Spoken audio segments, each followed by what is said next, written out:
Welcome back to part 2 of our Norwegian Beauty and the Beast, East of the Sun and West of the Moon. So after the prince confesses to the maiden about the evil curse he's been put under and the evil troll princess that he's forced to marry, suddenly the prince, the castle, and everything in it disappears. The maiden finds herself all alone in the middle of the woods, and of course she has a good cry, but she picks herself up, dusts herself off, and like the good hero that she is, she gets started on her quest to find the prince and the castle, which lay east of the sun and west of the moon. As she begins her journey to rescue the prince, she encounters 3 old women who give her 3 gifts. When she encounters the first old woman, she asks if she knows the way to the castle, which lay east of the sun and west of the moon. Well, unfortunately, the first old woman doesn't know where it lies, but she gives her a horse to take her to the second old woman, who might know, and she gives her the gift of a golden apple. When the maiden reaches the second old woman, she finds that the second old woman also doesn't know where the castle lies east of the sun and west of the moon, but she's willing to give her another horse to take her to the third old woman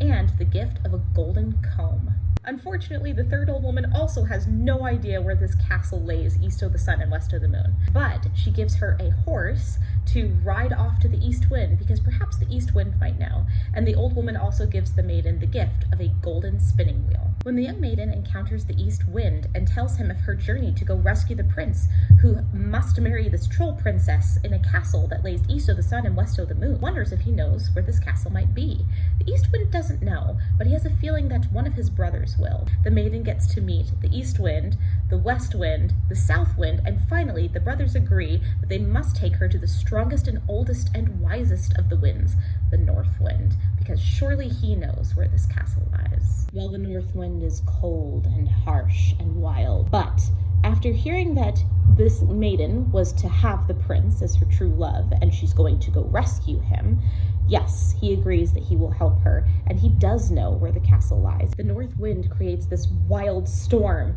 to carry them across land and sea until they finally reach the shores, which lap up against the castle.